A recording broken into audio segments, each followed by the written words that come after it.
The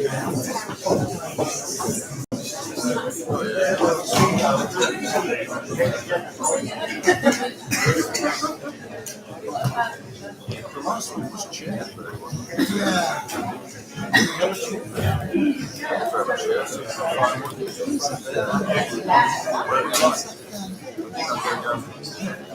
Do that. Their ideas.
One more chat.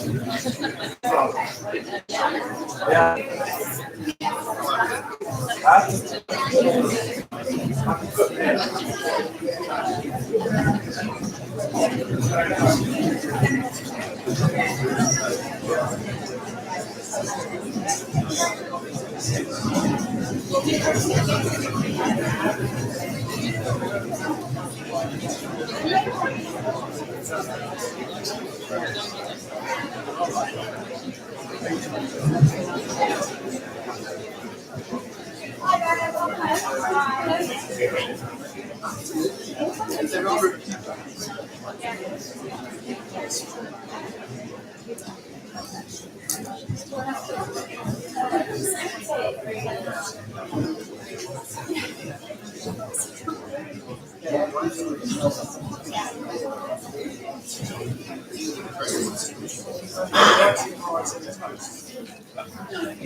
Thank you very much for coming. My name is Ely. I've spoken to many of you. Thank you very much. Can't hear you.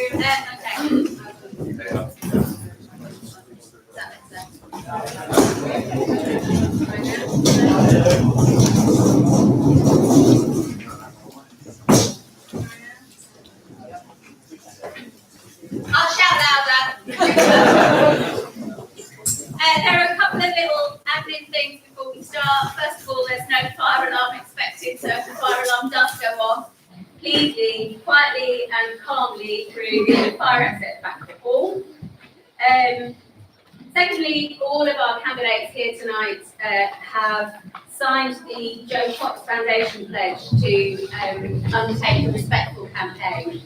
And I think the principles of that pledge are also ones we'd like to extend to the audience here today. The candidates have pledged to be respectful. We would also ask that the audience respectfully know each other and the candidates. There is a collection box by the door just to help out with the cost of hiring the hall. Anything we raise over and above the money that goes in the collection box, we will donate to Ely Food Bank. And finally, if you'd like to tweet along this evening, we are actually live streaming the Hustings on YouTube, so there is a link there. But we're using the Twitter hashtag Ely Hustings if you want to join in online. Thanks to our candidates for joining us, thanks to you for joining us, and I'm now going to hand over to our chair, editor of the Evening Standard, John Elworthy, who's going to handle the afternoon. Thank you.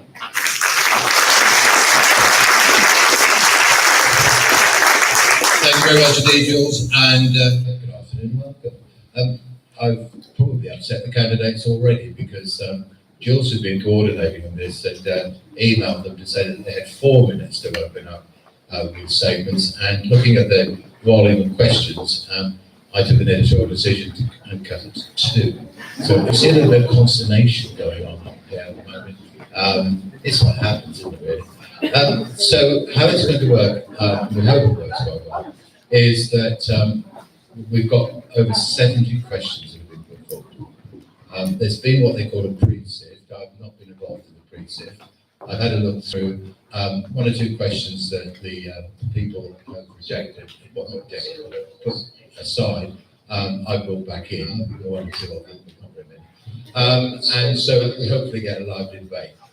The question would invite the questioner. A microphone will come to you if you are one of those putting a question. You'll then direct that question to all of the candidates, and then I'll come back to the questioner for a 30-second response to make sure you're either happy, not happy, content, or just want to get the hell out of there. After hearing, move to the next question. The other evening, we had an issue of the B word, and there was some frustration, I fear, on the panel that the B word, Brexit, of course, had been subject to any of the questions, and there were 40 or 50 questions at Water Village. Well, I can safely assure the candidates tonight, Lucy in particular, because she was the one nurturing me about it, that Brexit is going to be discussed this afternoon. There are quite a large number of questions on Brexit. We've selected some of them, and we're going to have a 30-minute, 20 or 30-minute session, about 20 minutes, simply on Brexit. One final thing, in the concluding 20 minutes of the afternoon, we want to get involved those people who haven't had their questions answered, and those who have arrived and suddenly discovered they have a question. So what we're going to do in the last 20 minutes, randomly invite 5 or 6 of you to put their hands up and say you've got a question. You'll put the question, we'll move to the next person, question. There'll be 5 questions, and then the candidate will have 2 or 3 minutes to answer all, or some, or one of those questions. So you can get some input at the end of the afternoon. And you can go away feeling either happy, frustrated, annoyed, or ready to change your mind for next Thursday. So that's how we are going to rock this afternoon. I hope it all works for you. Okay, don't start asking the question when I've invited you to do so until the microphone has arrived. And if you see somebody like that, it will be remind me that the candidates are waffling on for too long. Okay, let's start with Adam Wilson, education question. Adam. Oh, sorry. I forgot to say that I was thinking, let's have the opening statements and let's randomly select them to go first, because he seems to be in the most trouble getting these 4 minutes down to 2. I've got absolutely no problem at all about getting the 4 minutes down to 2. Had you given me notice of that in advance, I would sift through the 2-minute statement that was remaining in my hands. So a bit about myself. I was born in Russia, but I was brought up in East Africa. I graduated in physics, and I've been a research scientist and an engineer in the energy industries basically ever since. That includes nuclear energy, wind energy, on which I wrote my doctoral thesis. I built and designed 2 wind turbines, one of which you can still see outside Cambridge. I spent most of my career in the oil and gas industry, working locally in Cambridge. I live locally in Fordham. My wife's a teacher in a local village college. Our children are educated locally, and I worked in Cambridge for most of my life, except for 6 years in the US. I got involved in politics because our democracy is in danger. We were clearly promised in 2016 that Brexit or not was our decision, and that our decision would be implemented. It hasn't been. Now, repudiate the democratic principle and you put at risk the foundations of a peaceful and civilized society. My stand provides an option to uphold our democracy. Repudiate it, Brexit, or pervert it, we may not get a democratic decision and other vital things ever again. It has been said we now know more about Brexit, but we certainly know more about the European Union, with Barnier's mission to make the terms so brutal for the British that they ever regret ever voting to leave, or the Hofstadt's office gloating that we finally turned them into a colony. We know we're exposed to up to 12 trillion euros in a Eurozone crisis. We know we can't stop the onward march of the EU army. We know that nothing except a clean break will recover our fishing rights. But nothing whatever has changed with the anti-democratic nature of the European Union. There is the party that now says it wants to get Brexit done, but doesn't seem to have a policy for doing so. For 3.5 years, it repudiated its own manifesto. It lacks the political will to deliver. The only way to fulfill the people's decision made in 2016 is to leave on clean break terms. The free trade agreement is far more likely if we insist on otherwise walking away. But that needs enough people like me being elected to Parliament. Taking no deal off the table really was bonkers. Locally, I'm taking a stand against the Seneca solar farm, industrialising 3,500 acres of currently green farmland, plating over England with solar panels and giant battery packs. Enough land to build a whole new town, but producing a paltry amount of energy, all unreliable. I'm not against renewables. I actually pioneered and helped to pioneer wind energy in the early 1980s in this country. But the late David Mackay called the idea that they were going to be sufficient an appalling delusion. Seneca represents the leading edge of a futile attempt to pursue that appalling delusion. I have committed to hold regular policy forums across the constituency on any subject where constituents can shape the stand I ought to take. I've promised 2 such already. This one I hope brings some genuinely participative democracy back into our politics. But the main issue remains the survival of our democracy. The legendary Tony Benn gave a very powerful speech in 1991 on the Maastricht Treaty, ending by saying that his was not a nationalistic argument, nor is it, as Benn saw it, about sovereignty. It is a democratic argument, and it should be decisive in a democratic chamber. Likewise, mine is not a nationalistic position, nor is it at its root an economic one, although the recovery of our fishing industry alone would be transformative in East Anglia. It is a democratic argument, and it should be decisive in any democratic society. And let's hear from James. Yep.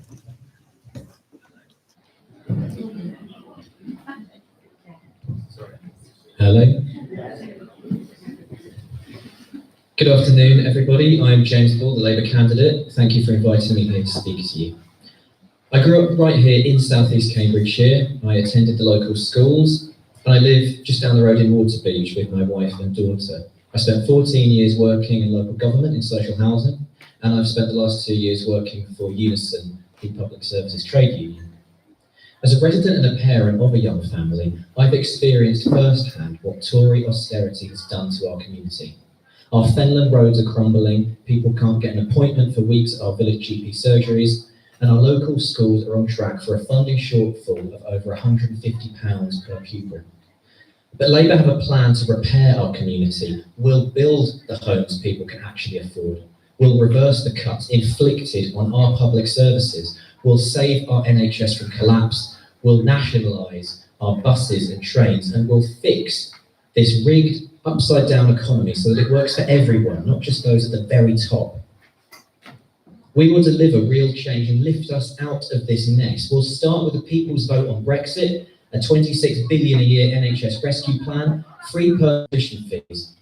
We'll even tackle the biggest crisis of our time and aim to make the UK zero carbon by 2030. Tonight you will hear promises to repair our broken public services, but Labour are the only party being honest with you, honest about how we'll pay for it, because it is only Labour who are willing to go after the billionaires, the tax dodgers, the multinational corporations and the financial elites who've taken advantage of our rigged economy for far too long. It's time for real change, time for an economy and a society we can all be proud of, that we can all feel safe and secure in, and that works for us, the many, not the few.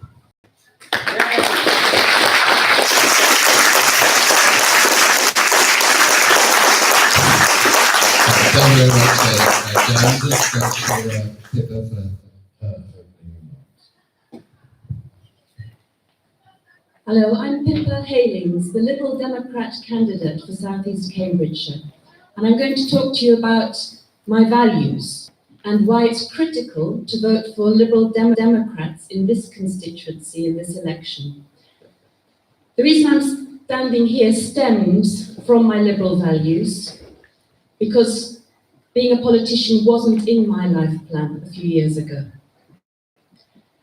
Those values are a belief in diversity, community, internationalism, environmentalism, and equality for everyone.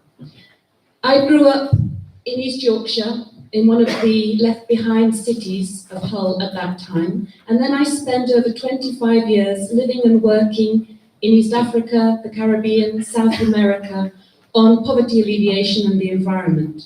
In 2012, my family and I moved here to southeast Cambridgeshire, to the village of Histon and Impington, where I set up my own business, through which I'm now working with the United Nations, bringing decision makers together to apply world-class research to public policy.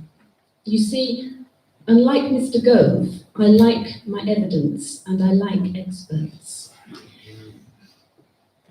This election is a climate election. It's an election about our NHS, our schools, and the chronic underfunding that they're facing. It's about the transformation that we can generate through a green economy that creates thousands of new jobs. It's also about those values I mentioned, which are under the greatest threat ever. And that's why this election is also climate and environmental deregulation and isolationism. It will leave people poorer and our nations divided. It will decimate the workforce of our NHS and leave it vulnerable to trade deals between Johnson, Farage and Trump. The Liberal Democrats offer a fiscally responsible yet radical agenda that will leave no one behind, an economy that works for everyone and that meets the challenges and opportunities of the 21st century. We have an agenda that will root out the causes of poverty, homelessness, and unemployment. So if you agree with me that the most important challenges of our time are climate change, our NHS, and education, and our values, we must stop the majority and we must stop Brexit. That means tactical voting in this constituency.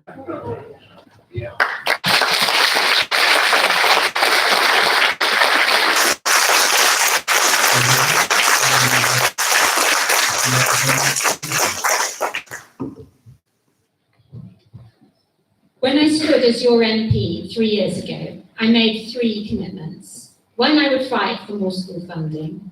I would fight for infrastructure for our area, and I would get better access to broadband across the constituency. And I've delivered on all those 3.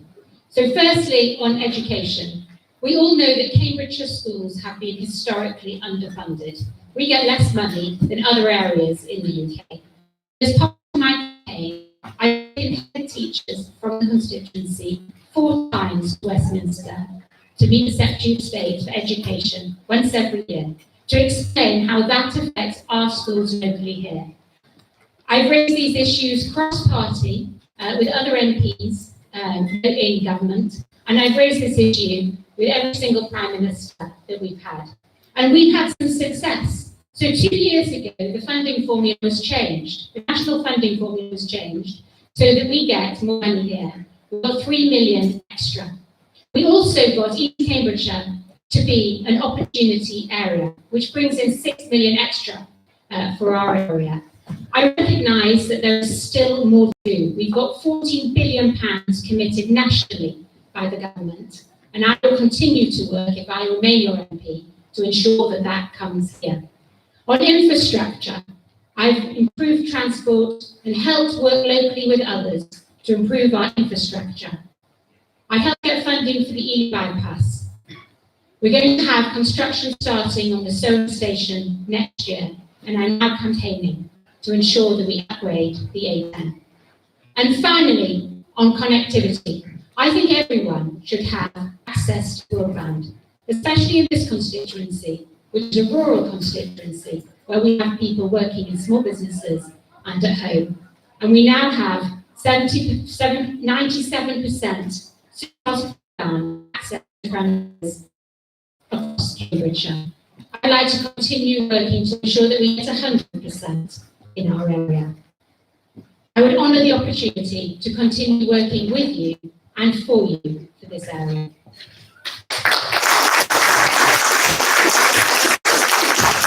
Thank you very much for that, Lucy. Could I ask us Margaret Ridley here? Margaret, would you like wait for the microphone? Because somebody got you a microphone.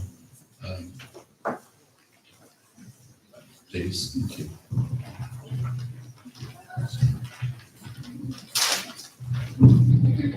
Thank you. Last week, 20 ambulances were waiting in a queue to transfer their patients to one of our local A&Es, and one had waited 6 hours. What has contributed to this crisis, and how can performance be improved? Thank you for the question. Margaret, worried about the A&Es and what has contributed to the crisis. James. Thank you, Margaret, for that question. The fact is, under a decade of Tory cuts and austerity, our health service is now, frankly, on its knees. Hospitals are crumbling, equipment is outdated, IT systems are failing. There are 100,000 staff vacancies in NHS England, a shortage of 43,000 nurses, and 15,000 fewer hospital beds. And as your example gave with the ambulances, it's getting worse, not better. Labour will increase expenditure across the health sector by an average of 4.3% a year. We'll repeal the Health and Social Care Act that was brought in by the Tory Lib Dem coalition government, which was a backdoor for further privatisation of our NHS. We'll abolish prescription charges, and we will build a comprehensive national care service in addition to support the work that both the NHS and local authorities do in delivering care services. But until we deliver the funding and the resources our NHS desperately needs and has been starved of for the last decade, we cannot solve this crisis. I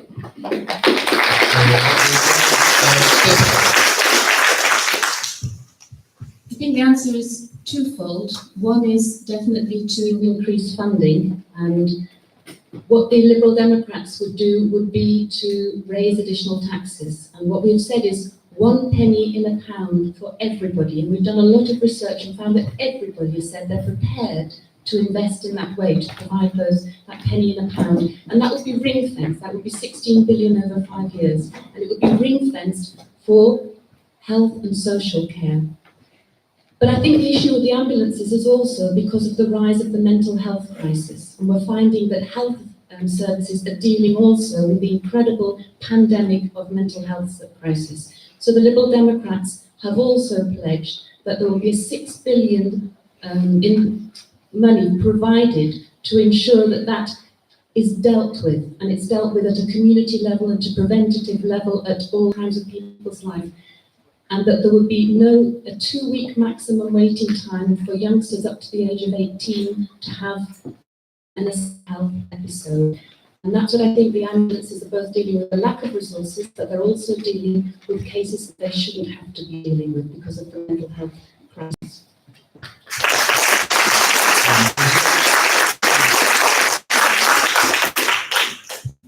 In response to the particular question about ambulances, I visited the East of England Ambulance Service about 2 months ago. I was very pleased to see that their rating has recently improved, and so hopefully we will continue to see improved service in relation to our regional ambulance service. In relation to funding, we have committed as a government to spend £34 billion on the NHS. That will be by the end. The significant funding is committed, record funding is committed to the NHS. And what does that mean locally for us here? It means that we have got some seed funding to develop and rebuild the hospital into a new state-of-the-art hospital in Addenbrooks. So Addenbrooks will get a new hospital on the Addenbrooks site. In addition to £100 million that's already been committed for a new children's hospital, also on the Addenbrooks site. And you will all remember a few years ago, the Princess of Wales and Ely was under threat. And there was a massive local campaign to help save that, with 30,000 people signed the petition. And I'm very pleased that we saved that.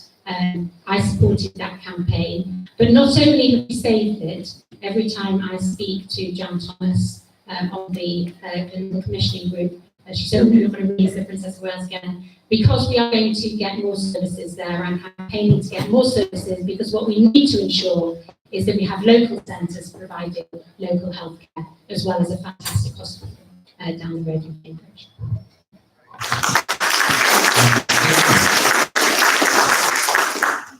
So, I've seen a version of this myself as a parent when our 10-year-old slipped and fell in London and smashed two of his front teeth. I did get him to the A&E department of UCL hospitals in the middle of London. I got absolutely no help at all, although it was claiming an accident and it was an emergency, and eventually found a private dental surgery where somebody would come out to see what could be done. So as a parent, I found that pretty distressing. So I am sympathetic to the question. The question was, what has caused it? I'm not sure, but I'm inclined to suggest that maybe ineffective bureaucracy and ineffective target strategies is part of the answer.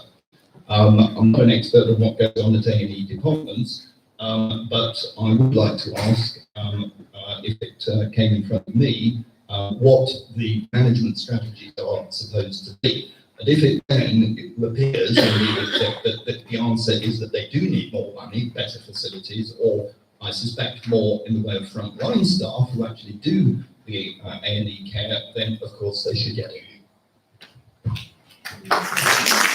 Margaret, who asked the question, how did you find those answers? Right, well, I think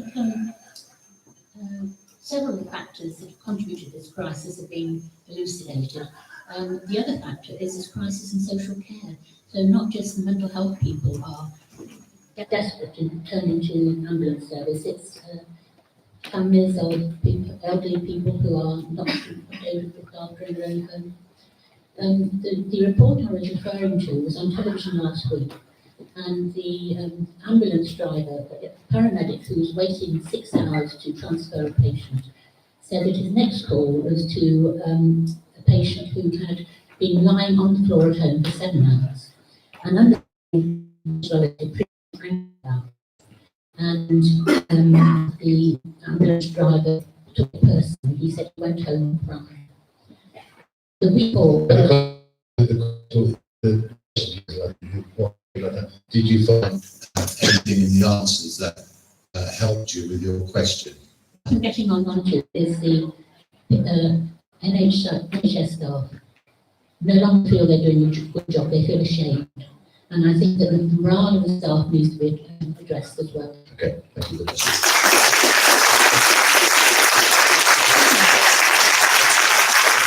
Kieran Moore. Kieran? Well, his question was, I'm going to put it, why should politicians be trusted, as it seems acceptable now, to make and break promises and to lie?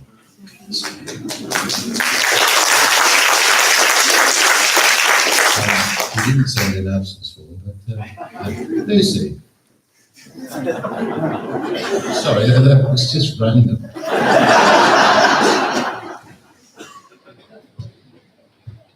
Politics, it is very disappointing that faith in politics and politicians faith in politics, because politics really matters.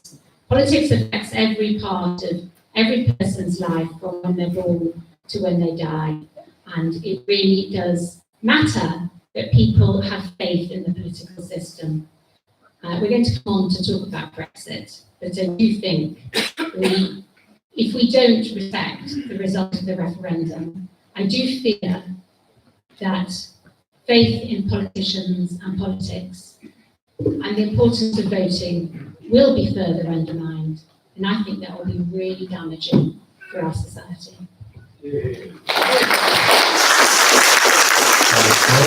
Trusting politicians.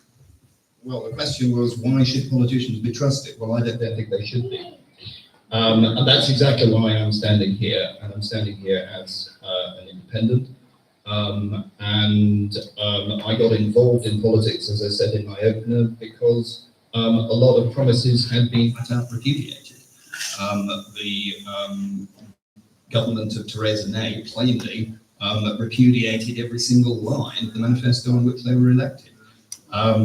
The Labour Party also promised that they would respect the result of the referendum, and plainly they did not, and they're rowing back from that particular position.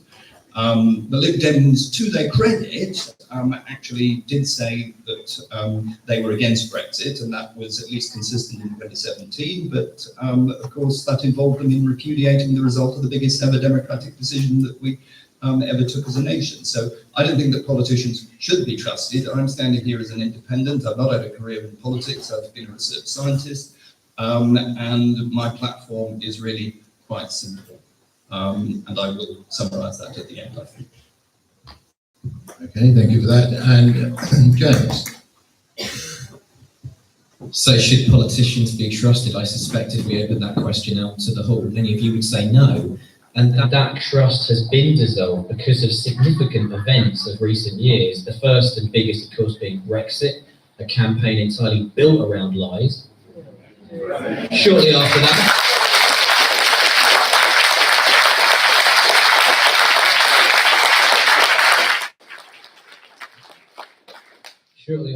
the election of an American president who's based his entire career on lies.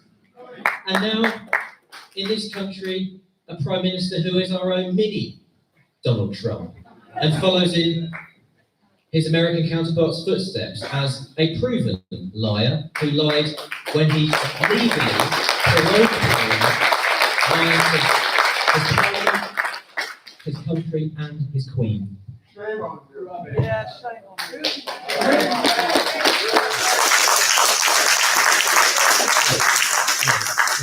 Going a bit. Just going to ask Pippa to respond as well. But as Kieran isn't here, we're going to be looking for a sort of service. If somebody would like to respond on behalf of Kieran as to whether you, when Pippa's answered, we'll look for a hand to go up, and then we'll bring a microphone to you. So give somebody else an opportunity. In the end, I think it's about the values that we cherish. One of those for me is honesty, and a principled approach for politicians. And that, I think, we have to all admit, has been very, very difficult over the last few years for any kind of politician, depending on where their constituency is and what they believe is right for their constituency and for the country. And some politicians have tried to reform their party within, and some have left their party. And I think that's when we saw principled action, when people said, actually, if I cannot either defend my constituency or stick to the values that I know are right, and hear the evidence and see that whether something is going to leave people desperately worse off, then they should act upon those principles. And I think it's when we get principled action that we'll get a restoration of faith. The other thing is due process. So when we take a decision that is so fundamental to the whole structure of our society and the way our economy works and the way we work in collaboration with other countries, that affects social rights, environmental rights, and our institutions, then that has to be based on evidence. And we were not presented with enough informed evidence at the time of the Brexit decision. Therefore, to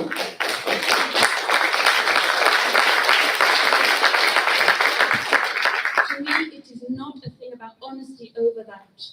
It is about enabling and empowering people in very complex decisions to take complex decisions and know what they're voting for. That is what politics has to be about. It has to come from the people with empowered citizens and then representing them. That did not happen.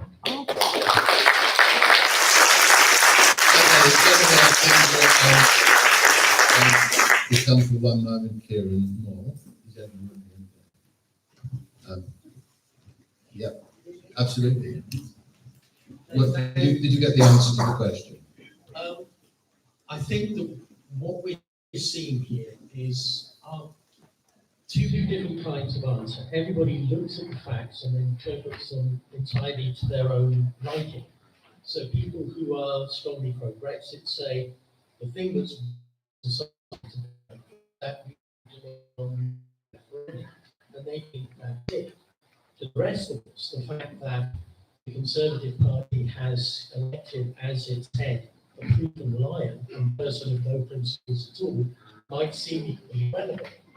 In the end, I think we're still in a complete mess, and I am hoping that we end up with a second referendum so that an informed people can make a more informed choice, which we would then follow. Right, thank you very much.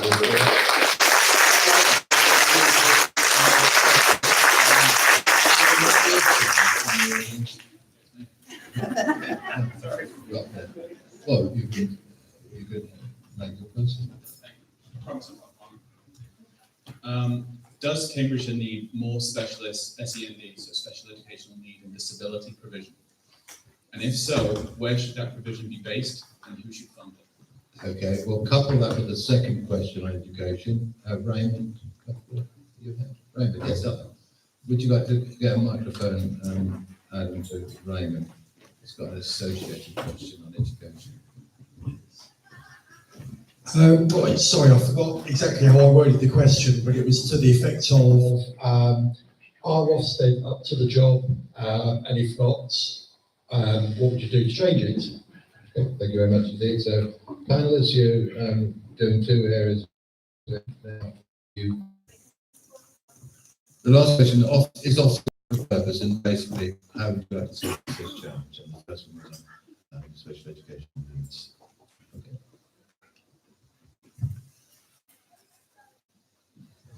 At the moment, there's a 16 million deficit in Cambridgeshire in terms of the provision of special education needs and disability. So any additional funding that's being provided and that the Conservative government is providing for Cambridge schools, when it gets to the schools are having to pay, and so is the County Council, to fill that black hole. The Liberal Democrats have said that should be separate additional funding for SEND, and we're saying that there should be an additional 6 billion for that provided to the schools, and we think it should be provided through the local education authorities, and that we should strengthen the local education authorities to ensure that every single child is given the proper access to high quality education that they need. At the moment, it is the head teachers which are being made responsible to ensure that within their general funds, they are making sure that they can give. So the people that are the children that are the hardest hit are those with the most challenging needs, because the school is either deciding to take out of general funds to provide for them, or keep staff in and be providing for the rest of the children. Those are iniquitous decisions for head teachers. As a former teacher, specialising in village college education, I am appalled, and I cannot believe that we are in a county, one of the wealthiest in the country, that have schools that cannot even keep open for 5 full days a week. In terms of the, what was the second one? No, so we think that Ofsted has become a hobby horse of its own, and that it is driving schools to teach not only to the test, but to the visit of the Ofsted inspector.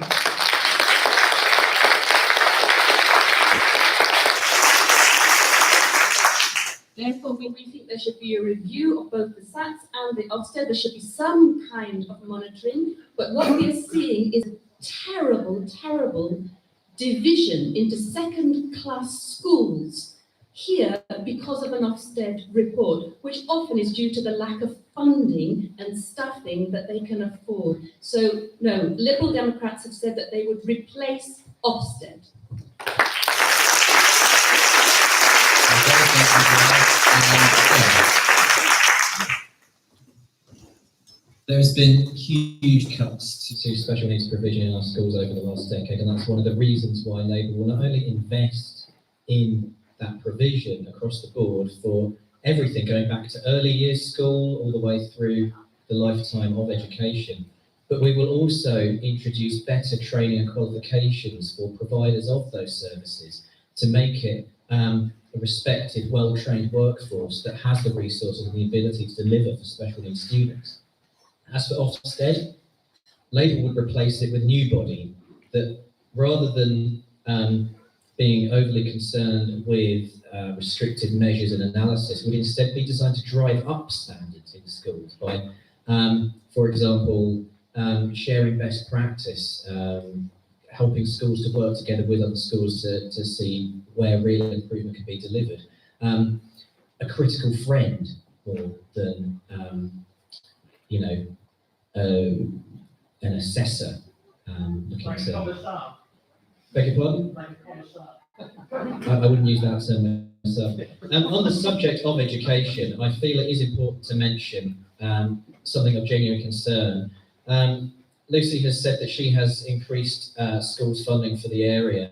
I've got here a letter I received from a parent of a student in Hadnam, a primary school, where they say that in real terms, their primary school will have lost 8% in funding since 2010. And that by the next financial year, they will be running a deficit budget of £30,000, minus £30,000. These piecemeal offerings for education funding are not enough. We need a top-down solution, a national solution, and that is only going to be provided by Labour.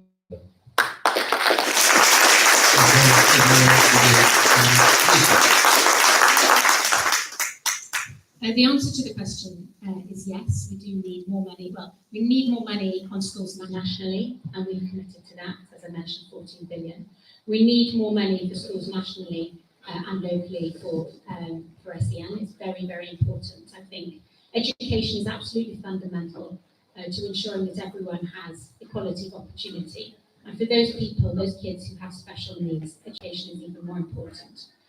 Which is why we have committed to spend £780 million on special education needs in our manifesto. We also say that we will deliver more places for children with special education needs.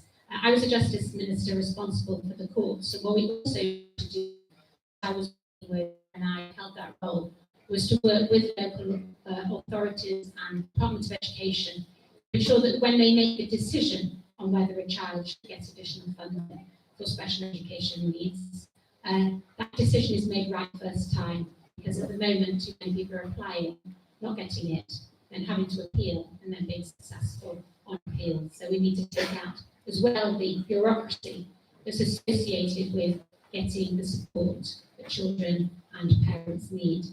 On Ofsted play a really important role in ensuring that parents and schools can understand how schools are doing. We have an example of that just around the corner, where we had a school that was in special measures and is now recently, in its latest Ofsted report, being classed as good, with overall and outstanding for its leadership. So we have here an example of where Ofsted called the school to account, and it has significantly improved the education that is being given to your children locally, and I think that is to be applauded. Just to respond to Jane's point, I know the head of that school well, and she was one of the teachers that I took to Westminster about 3 months ago to put her case together with the other school's case to the Education Secretary. School funding is being increased on the statistics that the Department of Education has put out. Hadnam Primary would get an increase of, I think, over 6%. But the County Council do top slice some of that for things like special education needs.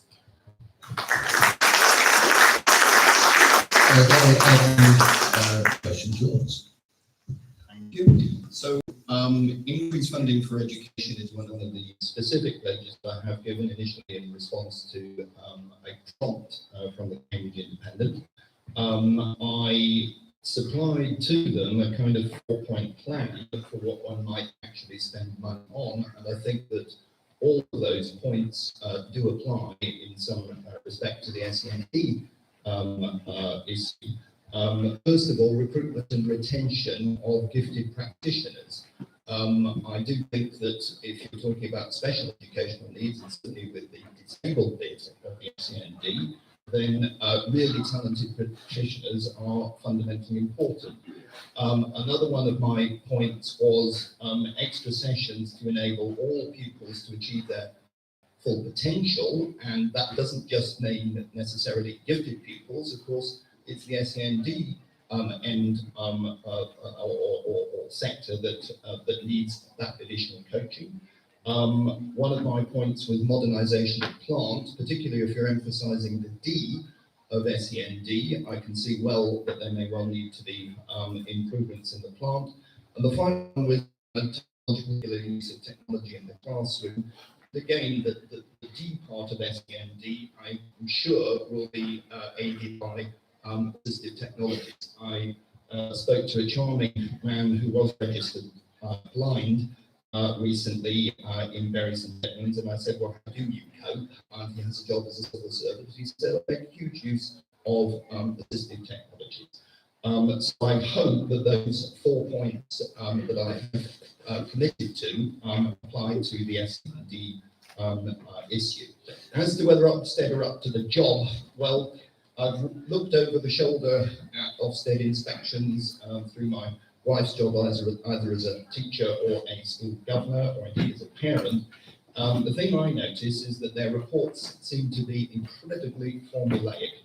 And although the visits of the inspectors are supposed to be at surprise and at emphasis of looking over your shoulder and teaching to the inspection, shall we say, and maybe some of this could be improved by a more Catholic recruitment policy and the kind of people and the backgrounds of people who are recruited as Ofsted inspectors. Thank you very much indeed. And Adam, how was that question? How was that for you? Hi, sorry. Well, promises are great, but on the ground with a child that has special educational needs, having just come back from spending the last 15 years in the States, what I'm seeing here is the thin end of the wedge of what we dealt with over there. And the education system that I benefited from as a child growing up in Manchester has gone. There was a lot wrong with it, don't get me wrong, but it's gone here. And there's a chance to bring it back. So if anybody out there has any intention of actually following through on some of these pledges, then that would certainly go a long way to win my support. But I'm not seeing it on the ground. What I'm seeing day to day is my 2 boys in 2 different schools because there's not enough money for them to be in the same one. Excuse me. And I'm seeing an awful lot of empty classrooms and an awful lot of teachers that aren't fully qualified teaching my kids in academies.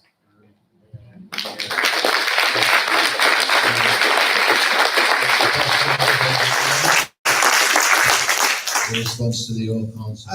Yeah, I think the way my question was asked probably shows how I feel about Ofsted at the moment. Obviously, I don't have intimate dealings with it, so I don't know how the system works. Just reading the reports in the paper of the schools that have been inspected, and I just worry that Ofsted started off as a good idea, which has now got out of hand.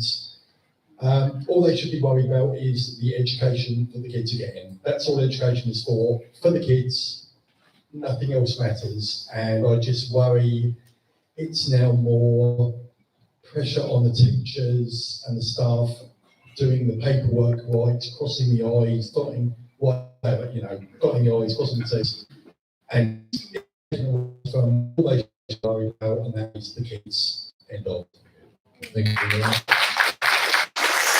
We'll move on to another topic. Claire Andrews. anything? Is David Jeremy? David, microphone is open to you. And I'll add the other question to when you put yours.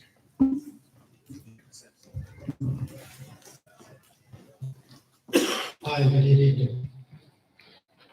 Do you agree that if you are elected to serve as our Member of Parliament, that it is very important to live in the constituency, which enables you to engage with the local community, to shop at your local high street shops and stores, so you can meet the people who elected you as they go about their daily lives, thus helping you to learn at first hand your constituents' real concerns and ambitions. And I appreciate time is short, so a very simple yes or no answer will suffice.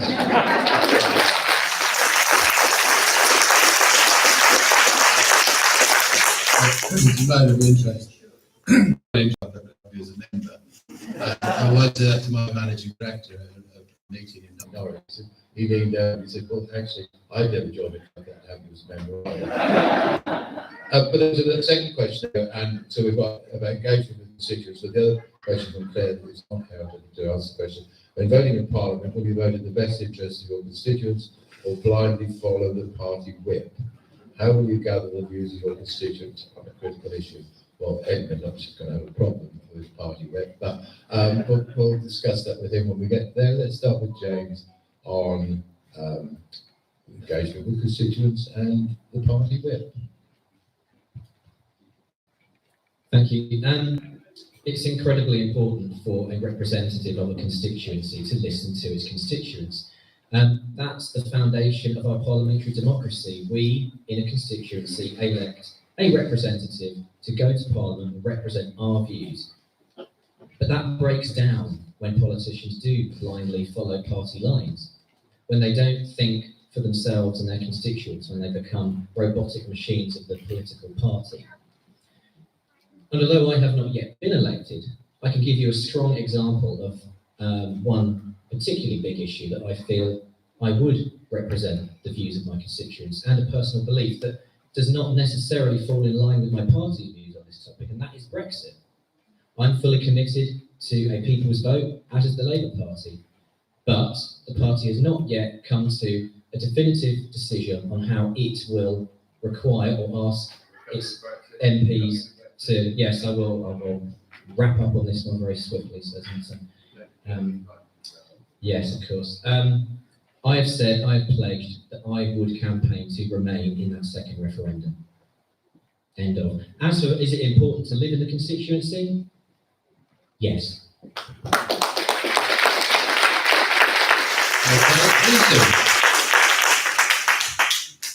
Yes, I think it's very important that an MP who serves his or her constituency lives there. Since before I was elected, I have lived both in the constituency and in London. I'm sure you all know that as an MP, you spend Monday to Thursday in Parliament, often sitting late, up until 1 a.m. So it's necessary to live both in the constituency and in London. In relation to the second matter, which is how do you vote? I think it's really important to represent your constituency on matters that affect them locally and on which they have views nationally.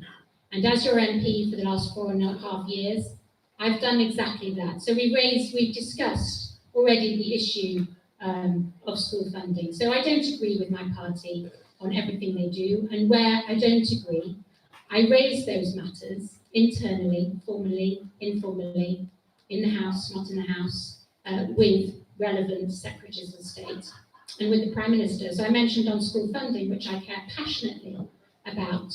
I mentioned I took the heads to meet the Secretary of State for Education. I mentioned I raised it with the 3 Prime Ministers that I've served on, and as a result of that, we have got, not just my action, obviously, the action of other MPs as well who are doing the same, we have got investment by the Conservative Party into something that matters to me and matters to you here. I regularly feed back, I won't discuss Brexit in detail, but on a whole range of matters I get letters from constituents about policy issues they care about. about things that the government is doing to them. I regularly feedback to ministers about how policies should be changed, or about the way things are happening in Parliament. And as a result of those things that I feedback, policy has changed and different things happen in Parliament. That's our role as an MP.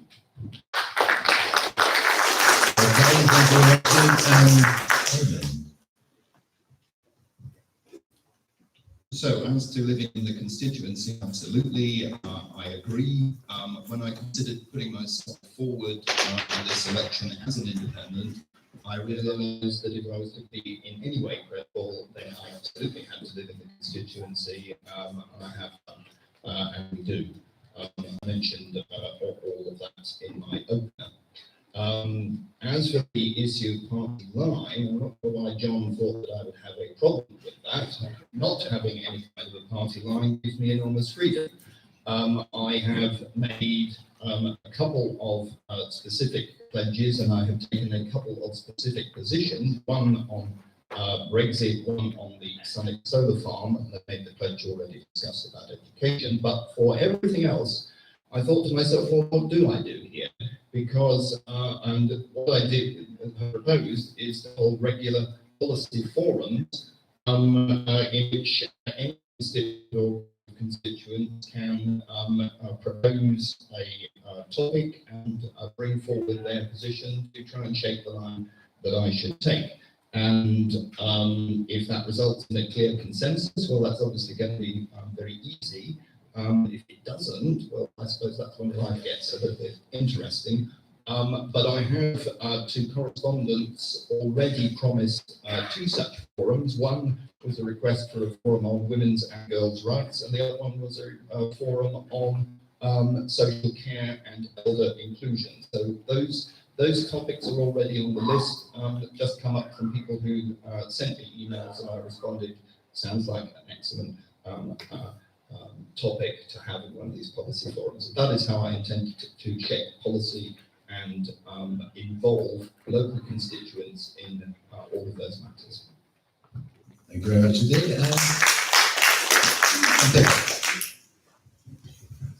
So the answer to the first is yes. Should live in the constituency. And why? Because that comes back to then, Liberal Democrats believe in participatory democracy as well as representative democracy. So that means really being able to bring together the incredible diversity and differences of opinion in a local community around an issue. I don't think it's enough to write a letter in reply. I think if there are enough letters around an issue, that means then we need to provide a meeting, a debate, and finding the solutions together, or at least showing and illuminating that this is a complex issue and that there are different answers. And that the power of community, which is what the Liberal Democrats absolutely believe in, comes in that, the link between communities and their representatives, and then what that does to shift decisions at the national level. And our young people are shown that because they haven't been given that voice. And that's why they're on the streets every Friday in protest, because they have no place to have their voice heard. So the Liberal Democrats will create citizens' assemblies and a climate assembly and a youth assembly to deal with these issues. That is the way we're going to mend the broken politics. But by showing it's complex, there are no simple solutions, but we have got incredible people and incredible young people to solve these problems together.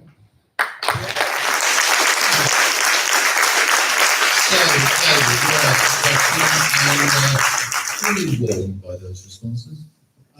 It was fantastic to hear that no matter which candidate is successful in this general election, their main family home will be here in the constituency. And I'm sure everybody here today welcomes that. Thank you. Okay,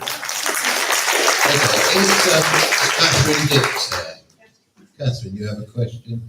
Wait for the microphone. After this, we're on to Brexit. all, can I say thank you to all four candidates For showing up this afternoon and having that courtesy. My question, during this campaign, we have received a large number of Live Down leaflets, a small number from the Conservatives and Labour, and one from the independent candidate. Given the Electoral Commission restrictions on campaign spending, could the candidates please shed any light on this discrepancy? These are these relatively succinct responses. We'll probably go on to Brexit. Lucy. I can only find out in literature, and I've handed out the same number of leaflets as I have in previous general elections within the electoral rules. Yes, we've distributed about 4 or 5 leaflets across the constituency, and many of them hand-delivered by our hard-working volunteers who are out there pounding the pavements day and night, not just delivering leaflets, but also knocking on doors, along with me, talking to voters. I think that was most important.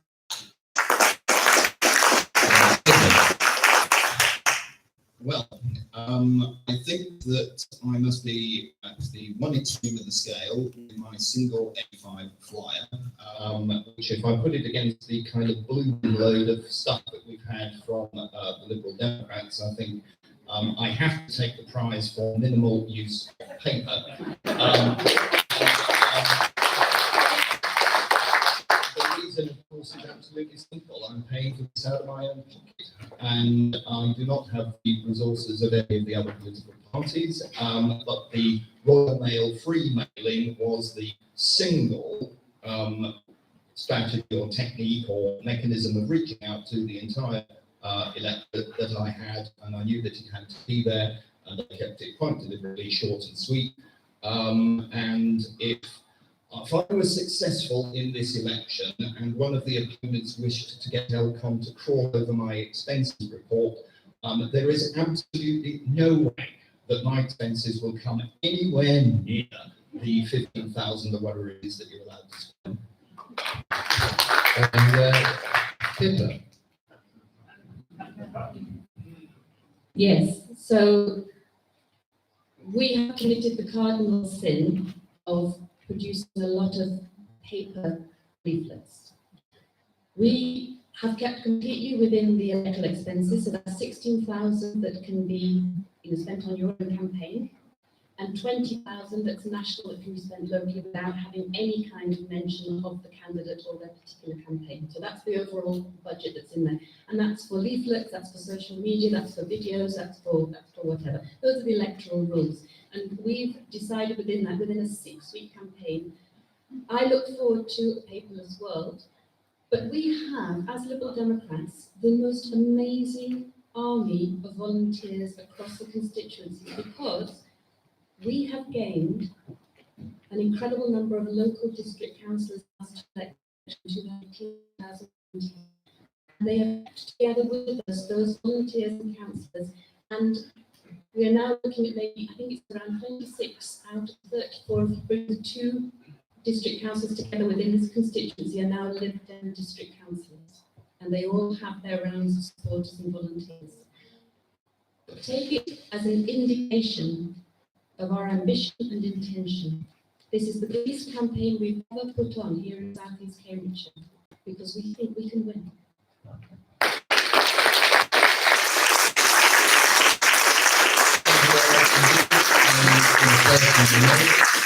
I'm not quite ready for a paperless society. Catherine, you asked the question. Thank you. Yes, I have to say I've never actually been politically active before, but the misleading information in some of the leaflets has actually led me to get out and deliver leaflets for the Labour Party for the first time. Okay,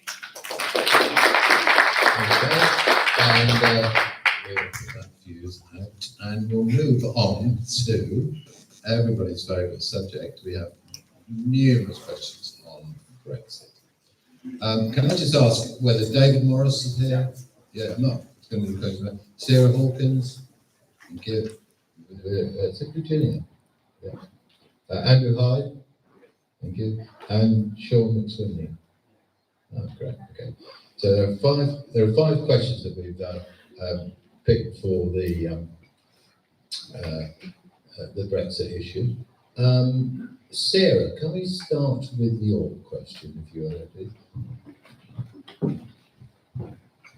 Thank you. What do you believe are the best and the worst aspects of the EU, and to what extent would that affect whether you would campaign for Leave or Remain in the event of another referendum? And if that would only play a secondary part, please say why. Okay, so your question is, what do you believe are the best and the worst aspects of the EU? To what extent do these factors affect whether you would campaign for Leave or Remain in the event of another referendum? And if they would play a secondary part, say why. So let's go to Pippa first on that question.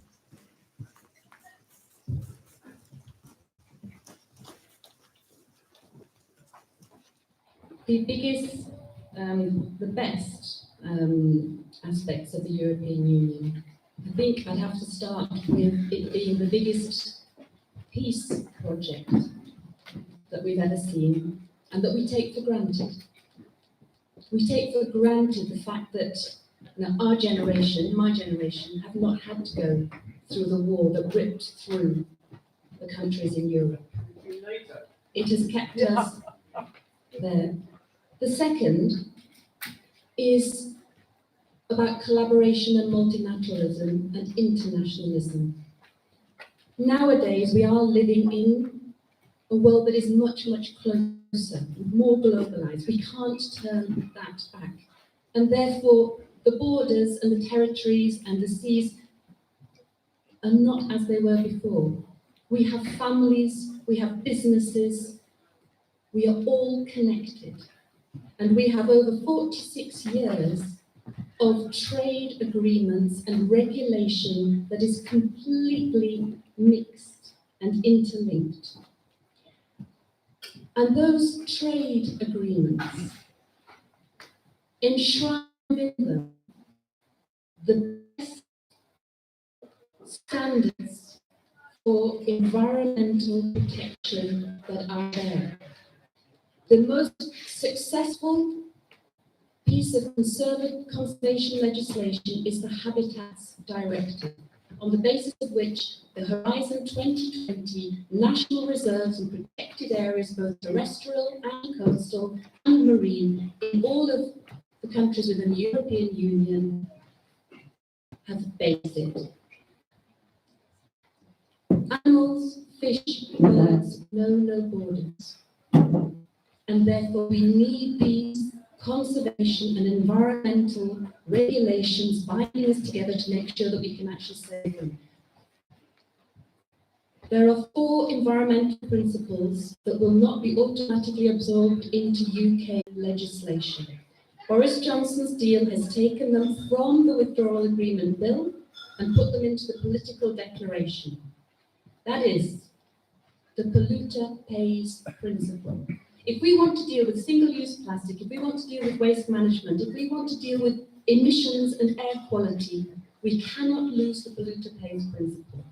It's the prevention principle and the precautionary principle. These are classic in planning terms at all levels, and they cannot be absorbed automatically into UK law.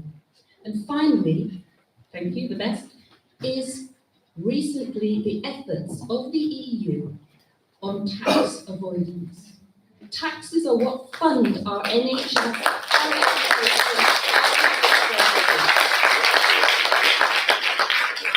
We can only do this together. We can only prevent companies from not paying their proper taxes in the countries where they're working and making their profits by ensuring that we together work on those tax avoidance schemes. Those are the best. And the fact that my kids, just like me, can work, travel, live and love across Europe like I did. And that's why I'll campaign for you.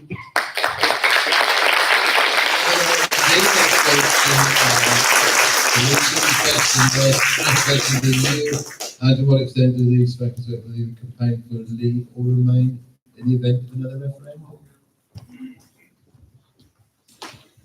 As I'm sure you all know, or many of you know, I voted personally to remain in the EU.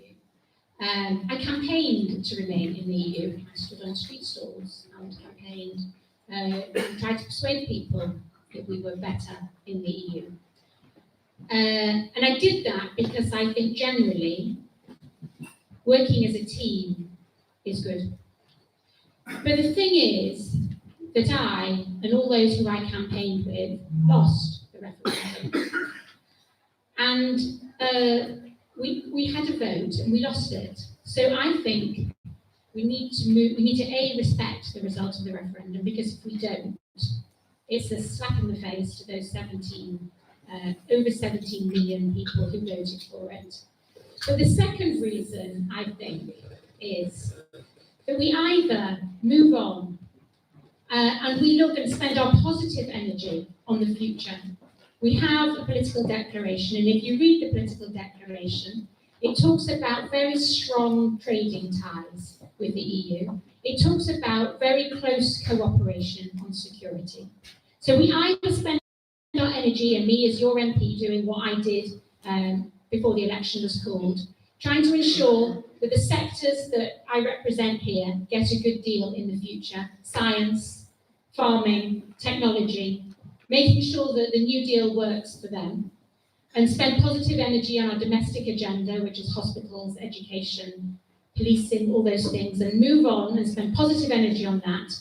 Or we can spend the next 3 years talking about whether we should or should not be in the EU. And the last 3 years have been paralysing for government. I'm a justice minister and we've done some good work, we've passed some legislation. It's good legislation. But we haven't done major legislation because we don't have a majority in government and it's very difficult to get legislation through. I knock on the doors, I've been canvassing a lot, every day, most hours of the day through this election. And I knock on doors and people say to me, I can't sell my home. I can't sell my home because people don't want to make investments at the moment because there's uncertainty. People say I'm a small business and it's not going so great because of the uncertainty. I talk to big business and they say, we just want to know what the rules and regulation are. We just want certainty. So we can either move on with certainty or we can be paralysed for the next 3 years.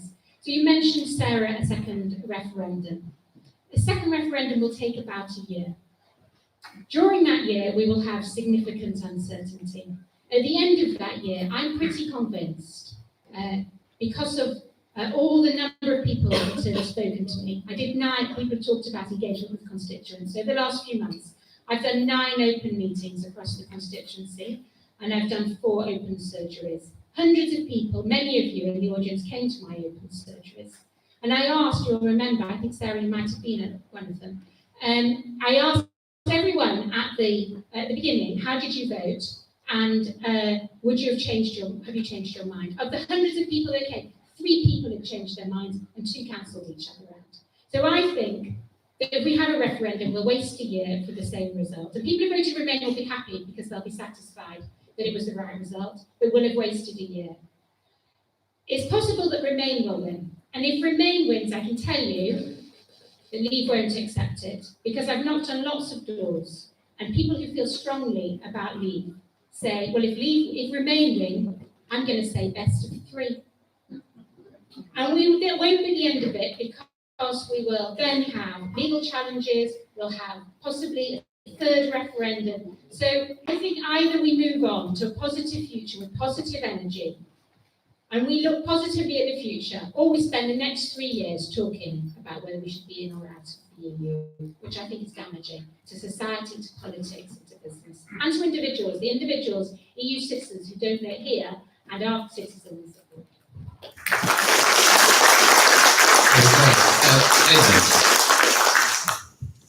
Well, I'm sort of struggling with the best aspects of the EU question because I'm not sure that there are very many. So I suppose some of the more inclusive of the education and science exchange programs are part of the good aspect, but I have never understood why those programs required the surrender of our democratic sovereignty in order to participate in them.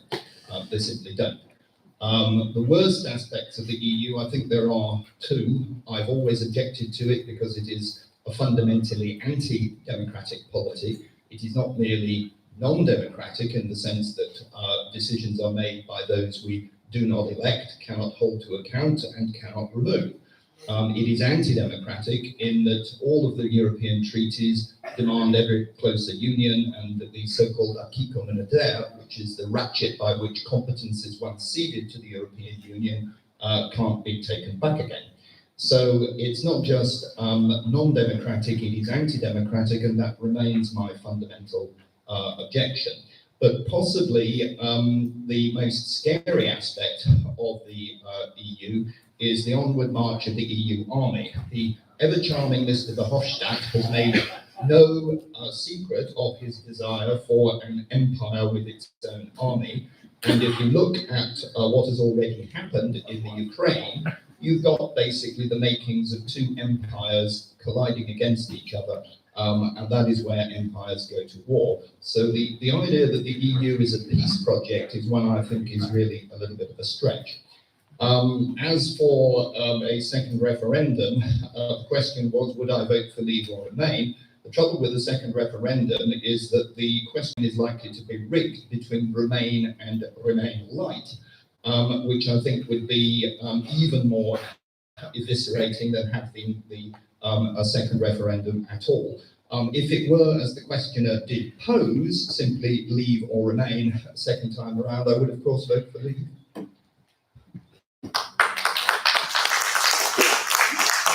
Thank you. And James. Under the European Union, we've seen the longest period of peacetime in Europe's history. And that are crucial to all of us, not just as citizens, but as human beings. But the question asks, what's right, what's wrong with the EU? And I will hold up my hand and say, although I am a natural Remainer, there are things with the EU that I am not happy with. The imposition of austerity on Greece, for example, I think was a very bad look for the EU. But you can't fix something by running away from it. We will only resolve these issues as part of working solidarity with the rest of Europe. But Labour are a democratic party.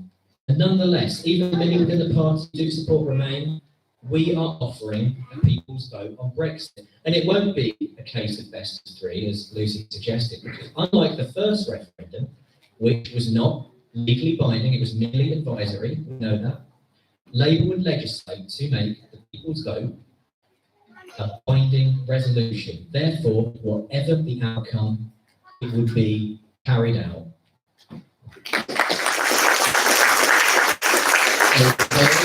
Sarah, you asked a question. Thank you. I was trying to get it behind everybody's thinking, and what I think is the case is that what I've heard in previous questions as well, Mr. Fordham actually does answer the questions, and his policies, although I don't always agree with them, are completely coherent. Pippa Halings doesn't see anything wrong with the EU, which might be a bit unrealistic. Lucy Fraser didn't actually answer the question, but got entrenched in her own views about why she's changed and why she continues to do what her party tells her to do. And James Hall, I think, gave a very comprehensive answer to the question where you saw there's good and bad in the EU, which I think is realistic. And I'm glad that you'll campaign for Remain, because it seems to me, not if it ain't broke, don't fix it, but fix it from inside.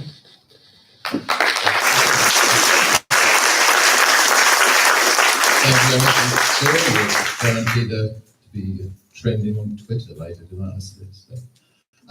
Good response. Thank you very much. We have Virginia. You've got a question. This will be a very, very quick response. Hi, so my question is quite simple. It comes from the 3 million, which is the group that represents you citizens in the UK. We've been asking candidates to take the pledge throughout the country, and the pledge is, I pledge to give all EU citizens and family members an automatic guarantee of their rights regardless of the Brexit outcome. So basically, are you willing to take that pledge? bearing in mind that settled status is an application, not a registration, as a civilian would like it to be.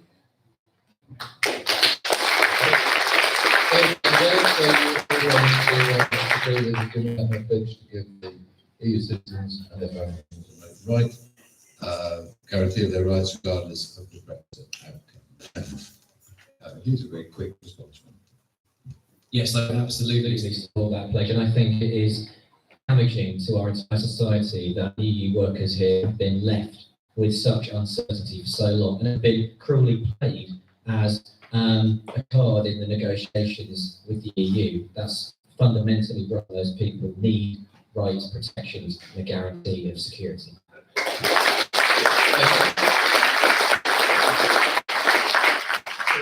Clearly, people who came to this country perfectly legally at the time they did so, I think should absolutely be allowed to remain. And I thought that the settled status actually did that.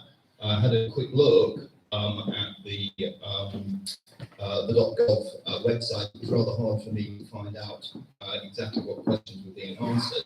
I'm aware that there was once an application fee, which we agree would be completely outrageous. I'm not sure what you mean by the difference between a registration versus an application. What seemed to me to be was on the website was simply a piece of legitimate data capture for establishing somebody's credentials. But certainly they should be allowed to remain. And the answer is basically yes. I have myself a French colleague who's lived in this country for a number of years, had lots of conversations with him about things, including Brexit, and his response was quite simple. He is applying for full British citizenship because he actually prefers living in this country to living in France. And he's not running away because of Brexit, he's actually taking up British citizenship because of Brexit. Thank you very much indeed. Pippa. Well, the short answer is yes, and it should be now and fast-tracked. But just slightly longer is the fact that it is terrible that it's too late for some people. And if we talk about divisive, let's talk about divisive in the fact that friends, families, colleagues have had to be divided. People have left already. 1 in 4 hospital staff come from overseas. In the last 2 years, 5,000 hospital staff have left and gone back to EU countries. So I think that a huge damage has been done, and there is a lot of patching up to do for everybody. So yes, the pledge, yes, fast, and let's go back to being an open, tolerant, and inclusive society again.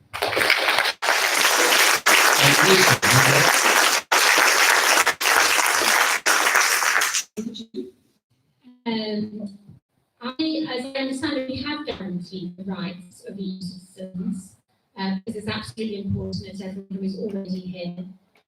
If you have a particular question about bureaucracy and registration, I think it is important that people are registered, because we had an issue with Windrush where people were not registered, so that might be answered. We have, just to clarify, we have guaranteed, and have set them, I think, since Theresa knows, we have guaranteed the rights of people who are living already in this country.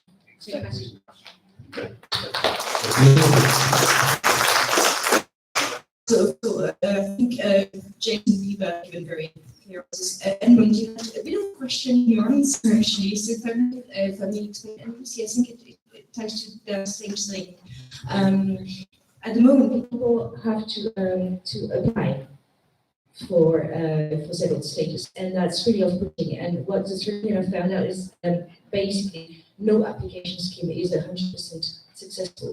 So it is actually certain that lots of people will never apply for settled status, and because they don't know that they have to. Actually, that's a real problem. They don't know that they have to because they will let the time lapse because they just don't want to apply. In fact, last week I had 2 Italian neighbours who left. They don't want to apply to stay in this country. They went back to Italy. a really good people, school bus driver living locally, because he felt humiliated by this application and proving some things they were never asked to prove in the past. And also, it seems to me that not all the rights that we have currently as EU citizens living in the UK are enshrined in primary legislation, and it's still very unclear what would happen in the event of a no-deal Brexit as well, should that happen. So there's lots of gaps. And personally, I'm very worried also about settled status in terms of what happens to my data. I've not really been able to find out. And then nobody at the moment can prove they have settled status. There is no hard evidence of it. It's a digital thing. The website was down the other day, so employers could ask you any day, prove to me that you're entitled to work here. I have no evidence. You know what I mean? So there's still lots of issues with it. Thank you.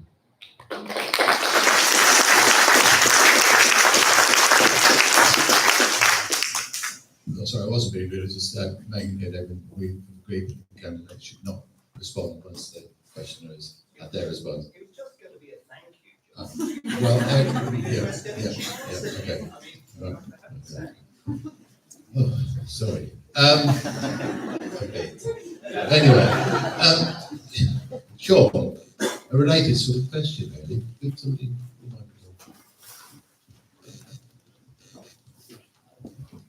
I've got the lights. Yeah. Okay. Yes. Whatever sort of Brexit we get, or whether indeed we get Brexit, already we have EU workers in the agriculture sector leaving, and they've left, and we've got vegetables and fruit rotting in the fields. This will continue, no matter what happens. We know this. UK citizens do not easily take on this work.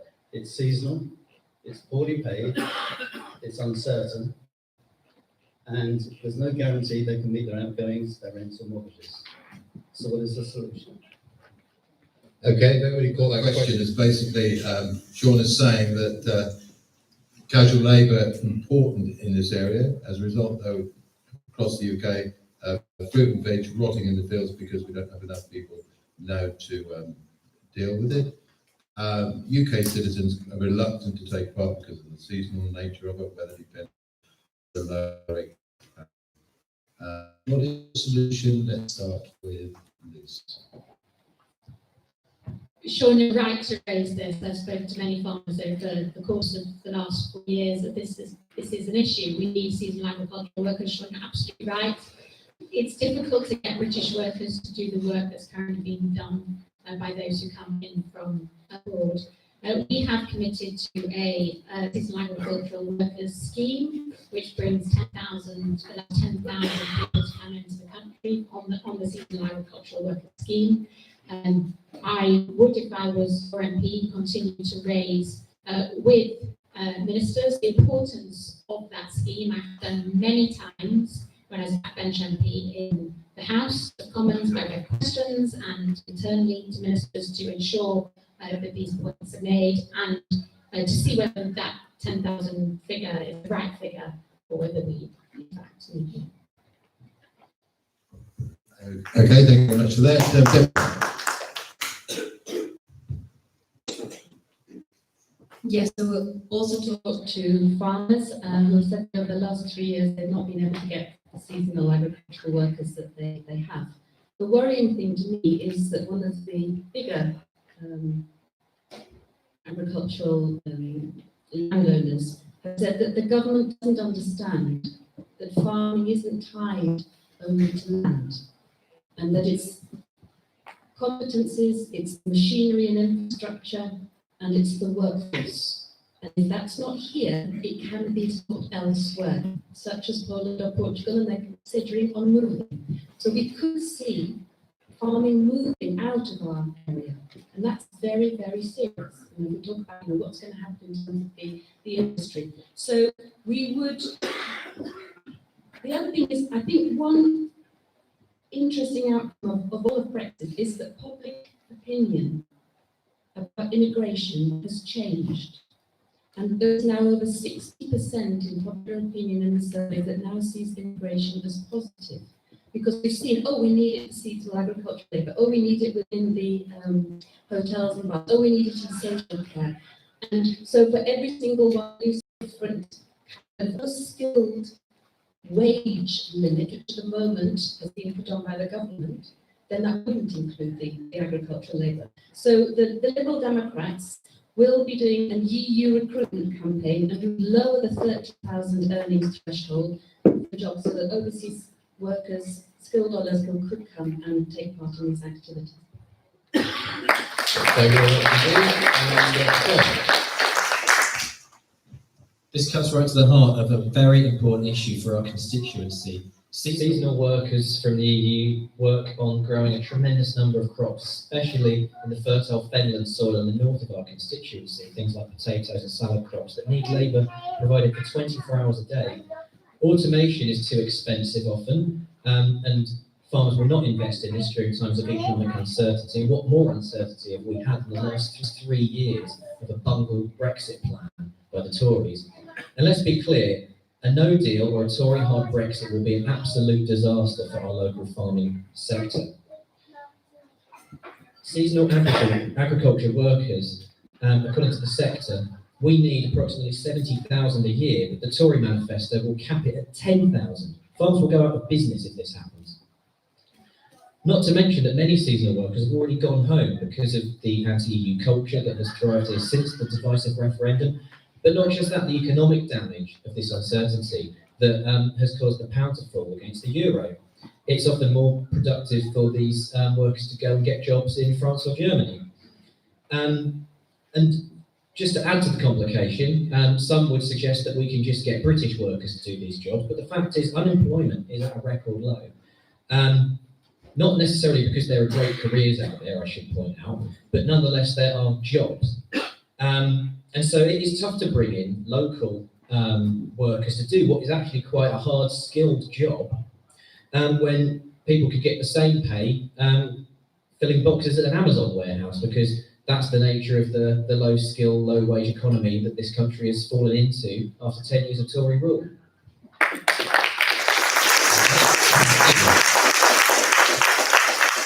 I have a feeling there's something a little bit that's sort of noted in the air sometimes about British workers apparently not being prepared to do the seasonal and poorly paid work, but it's okay to have EU workers who are doing the same seasonal, poorly paid work and presumably having to leave their own homes behind elsewhere. But you know, it's like any other sector of the economy. If there is truly a need for additional staff on skills that we haven't got, the same thing applies in science, it applies in hospitals as well. Any sensible immigration policy would, of course, allow that to happen. I mean, Lucy Fraser talked about 10,000 in the seasonal workers scheme. You know, James says it's not enough. Well, if it's not enough, it should be 50,000 or whatever the real need is. But there's no conflict with having control of your own borders and immigration policy and having a sensible management for the skills that are needed in any sector.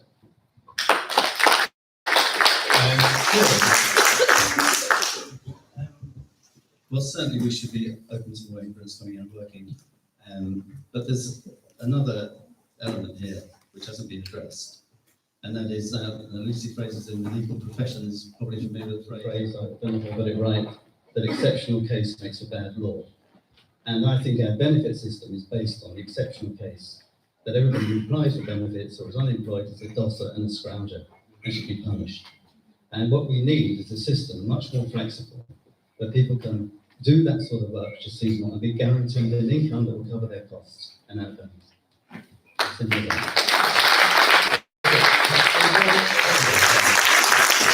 Right, could I ask the candidates, we're into the last half an hour, so we're going to do some quickish questions now, with quickish responses.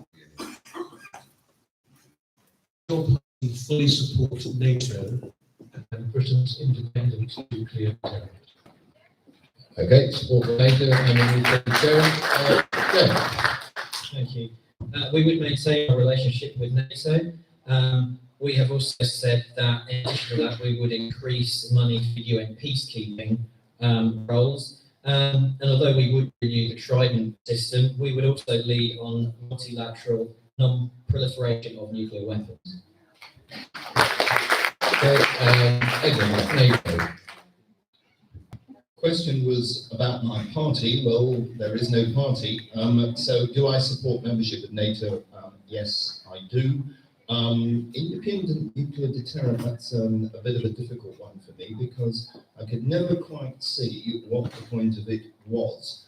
And if it costs an awful lot of money, I would have to start to look into that. But NATO itself, absolutely yes. So yes to NATO. Yes, we would maintain the trident, but we would not invest more in the new terms of the new designs. And we would absolutely strengthen multilateralism, which at the moment is being undermined by Trump, by Putin, and by others. So we can't just keep in NATO, we're not keeping multilateralism healthy and strong as well.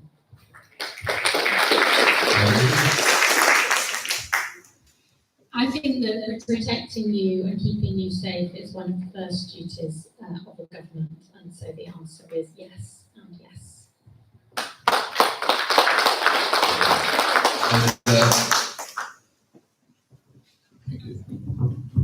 Thank you for the answers. I thought Lucy Fraser crystal clear. I was puzzled by the Labour answer, given that Jeremy Corbyn said in 2014 that he wished NATO did not exist.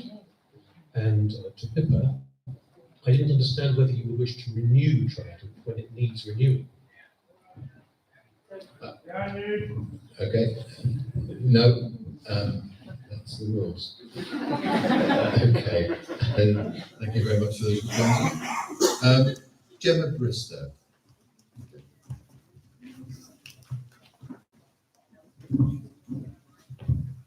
Hello, thank you for taking my question. As our elected representative, what are the key actions for which we push regionally and nationally to ensure we meet our target of net zero emissions? Thank you. Thank you for the question. The candidates to be as brief as possible on the answer to this. There's 30 more questions when we get to before we go to the floor. Let's start with you, Pippa. We would immediately encourage innovation and productivity and growth of renewables and high tech. Regionally, we have got an incredible opportunity here with research bases, high tech centres, and we could make the UK a global leader in this area. And so regionally, I think we have an incredible role to play within that. And the way we would do that is through re-establishing Green Investment Bank that in the end was flogged off by the Conservatives, but has actually made the offshore wind to be one of the most successful renewable projects, and I'm sure everyone would say a lot about it, but that was as a result in the coalition. And at that time, nobody really thought that the price of wind energy would come down this low from the ocean. So we need to have the R&D, the research and development, and that's what I would ensure we invest in regionally. Nationally, we would make sure that we have the first 100 days detailed and costed of how we drive down emissions. So the Liberal Democrats would be looking at all sectors, and we would make sure that we've got, including aviation, shipping and freight in that, and we would have all sectors down by 75% by 2030, and then net zero by 2045. But to be able to take everyone with us, regionally also, we need to look at the problems we're going to face with flooding, soil degradation, and drought. We are going to see with time, if we don't act in time, that we are actually going to need double the amount of water that is being generated. And we are going to have 250,000 homes in the east of England flooded. And we will really be looking at the key sectors regionally affected. Nobody is factoring this into their budget spend.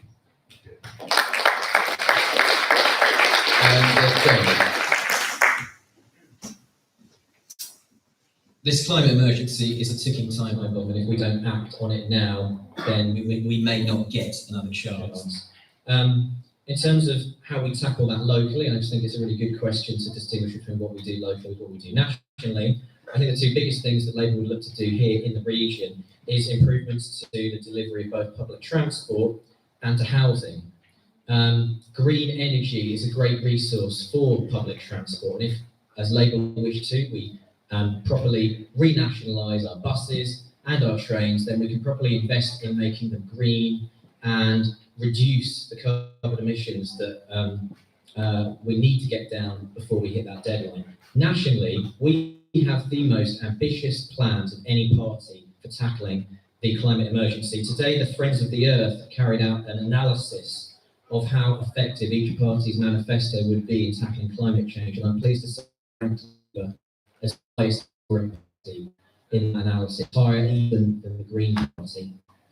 And our green industrial revolution will tackle this climate crisis, not just by setting targets, but by repurposing our entire scientific and engineering community around energy, around transport, around a renewable energy resource that will make us world leaders in energy and technology and science. And think what achievement that would be, to not have just met the target of 2030, but to lead the world by example of how we do that.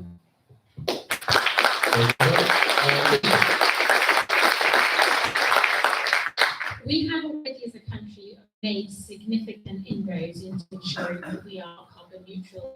We have mentioned, the legislation to ensure that we have a target to be net carbon neutral. But as a result of the measures that the government has taken, we've actually decarbonised faster than any other G20 country, reducing our carbon emissions already by 29% of last decade. We absolutely need to do more, and I will identify a few things we need to do nationally. One, Pippa mentioned, which I agree with, we need to encourage innovation. And we have already, with our support, industry has spent £92 billion already in clean energy since 2010, which is really significant because it's through innovation that we will ensure that we reduce carbon emissions, which are already being reduced. Secondly, we need to have an international effort, and we've already announced that we will double our international climate finance spend to £11 billion, because the fact that we do here, if other countries aren't taking action at the same time, we will plant trees, 75,000 acres of trees by the end of the next Parliament. And we will ensure that Parliament and others are held to account by a new Office of Environmental Protection.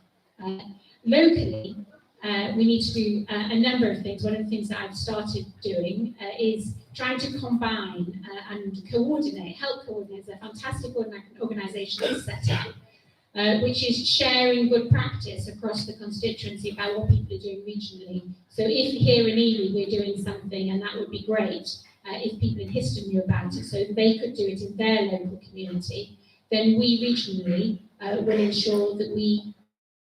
So I have been helping and would continue to help coordinate what we're doing locally. And the other really important thing that we can all do is ensure that our homes are more energy efficient. And we will be investing £9.2 billion in the energy efficiency of homes and schools. And that is something that we can encourage locally as well. The County Council, I should say, is doing a significant amount of work. And it's important that we all work together on every level. Well, I could actually go on about this at length, and in my long version that I wasn't allowed to use in my opening statement, I gave some quotes from the late David Mackay of Cambridge, who was the author of the book Sustainable Energy Without the Hot Air, which is something that really made his name. And he gave a poignant interview a few weeks before he died, describing the idea of powering the UK from renewables alone as an appalling delusion. Now, in the same interview, he said, and I'd like to quote this because I think it's very, very important, there's so much delusion It is so dangerous for humanity that people allow themselves to have such delusions that they are willing to not think carefully about the numbers and the realities of the laws of physics. Now, I'm actually standing side by side with David Mackay's memory on this, because I began my career working in renewable energy, and I was confronted, I'm afraid, with the horrible reality that there just isn't enough. And David Mackay was somebody who said, rather like me in my youth when I was a young graduate, I love renewables, and fine.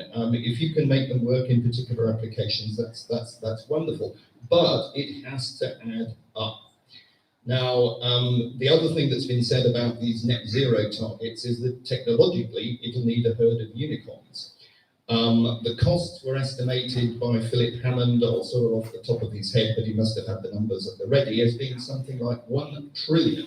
And that's not including the decarbonisation of home heating. Now, 1 trillion is like £15,000 per person, or talking £60,000 per family of 4. If you bundle the cost of decarbonising heating, you're likely to be talking about double that figure. So when political parties are falling over themselves to brag about doing it by 2050, 2045, 2030, and so on, you're bringing forward that level of cost, which ultimately is going to come from taxes or from increases in electricity bills, and indeed they're already there. They're just absolutely not broken out to be visible. So, the question was, what would you do to achieve the net zero target? Everybody likes talking about renewables, which I think is certainly not there in sufficient quantity, but the only zero carbon energy that I can think of that is likely to even touch what is needed is actually a massive expansion in nuclear power, which nobody really needs to want to talk about. And I'll end this, since he's trying to pull the mic away from me, by saying that I think in the climate area, climate science needs to be absolutely objective, and it needs to be far, far less political than it is. Climate policy needs to be far, far more scientific. And I'm actually sort of in agreement with Pippa on looking at the evidence. But the trouble is that the evidence these days seems to be somewhat selectively selected.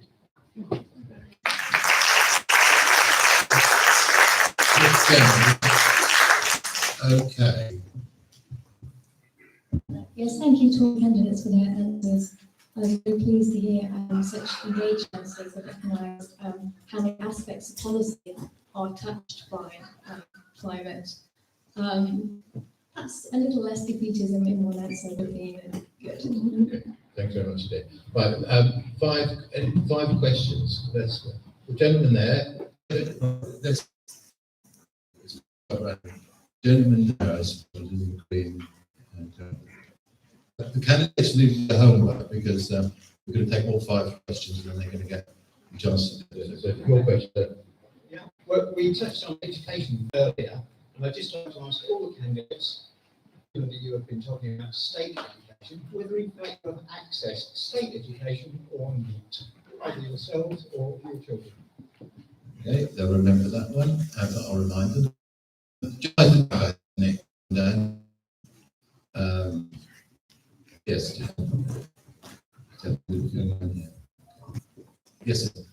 Can you talk about what your plan would be for funding for prisoner rehabilitation programs? Okay, prisoner rehab. Person is right front. Okay. As a person with a disability, how can businesses employ people and pay give them a wage? Because I've done 2 work experiences and only one of them I got paid, and I was surprised that it wasn't the co-op that I got paid in. Okay, it's a really good question. Yes. Yeah. Okay, they're making that. There's a gentleman down there with a hand, a biggish hand. Sorry, I'm thinking of the one with no jacket on. Yeah. Well, it actually was you, sir, but he's taken the bigger hand. So I'm just interested for the candidates to explain why they think since 2010 we've had food banks in Ely and across the country.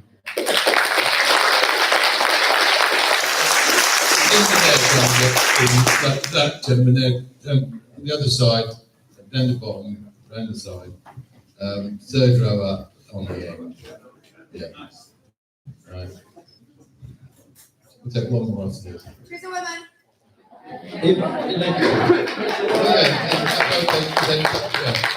Sorry, we've got predominance of men. It's on the I identify as a woman.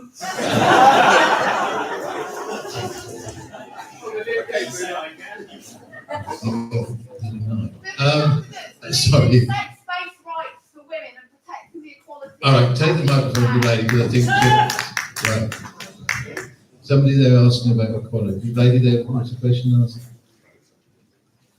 We give them one hand and we take away the other side. Do the candidates believe in the Equality Act and support women's sex-based rights? Okay, let's have one more from the person who has to be the lady.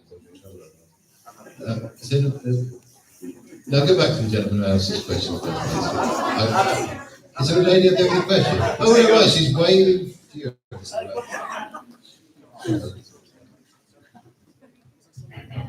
Hi, yes, I work in a school in Ely, and I work every day with students, some of whom will be able to vote in the next election, who can vote in the last election, and who will be able to vote potentially if there's a second referendum vote.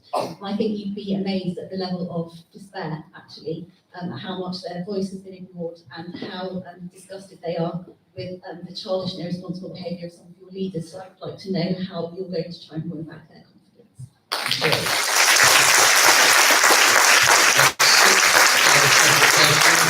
Education, prison reform, wages, and students being generally annoyed by everything, and food banks. Okay, let's. They can decide whether they want to try and answer all of them. We've got 15 minutes left, so which one of you like to go first? There we go. Somebody like to volunteer to go. James. Poison chalice, but someone has to go first, don't they? The first question was about education, specifically state education. Yes, I accessed it through my entire educational experience. I went to Milton Primary School, then I went to Cotton Village College, then Hills Road Sixth Form College, and then I went off to university somewhere else. My daughter is only 15 months old, so she's not yet had the opportunity to benefit from our excellent state education system. Go through what? Yeah. Okay. Number 2 was about funding to prisoner rehabilitation, and sadly, this is an issue that constituency. I'm not going to go into too detail about that because it's a sensitive subject, of course. Plainly, when it comes to rehabilitation, locking people up forever and throwing away the key is no solution. What we have to recognise is that while you must have an effective and well-financed, I should say, prison system, of course, rehabilitation must play a key role. Because if you do not offer and invest in that service, then you increase the risk of further crime, further problems down the line. You're building up a problem for the future by not tackling it now. Number 3 was how can businesses employ people, for example, on work experience and not pay them a wage? I think everyone who does a job deserves a living wage. And that's why Labour would pay a genuine living wage of £10 an hour to all ages from day one. Question 4 was on food banks. Why have they increased? I think the answer is plainly in front of us. A decade of austerity, a decade of cuts. Cuts not just to our public services, but to people's living standards, their wages, as costs for utility bills, rents, mortgages have gone up and up, wages have stayed stagnant and have still not recovered to the level they were at prior to 2010. Next question was about, about the Equalities Act. Yes, I fully support it. I think it is about the woman's choice, fundamentally. And on schools, students, how do we re-engage them? Well, I've got three very simple answers for that. One, we give them the vote. Labour would lower the voting age to 16. Two, we would pay, as I said, somehow minimum wage to all ages. And number three, we would scrap tuition fees and give all our young people the best opportunities in life.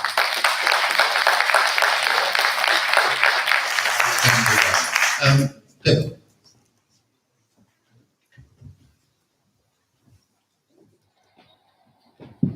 In terms of the number of food banks, the level of child poverty is at a record high, in the fifth highest economy in the world, and that we cannot bear that, live with that, or whatever. And the root of this, the economist Piketty, I was told, has the U graph.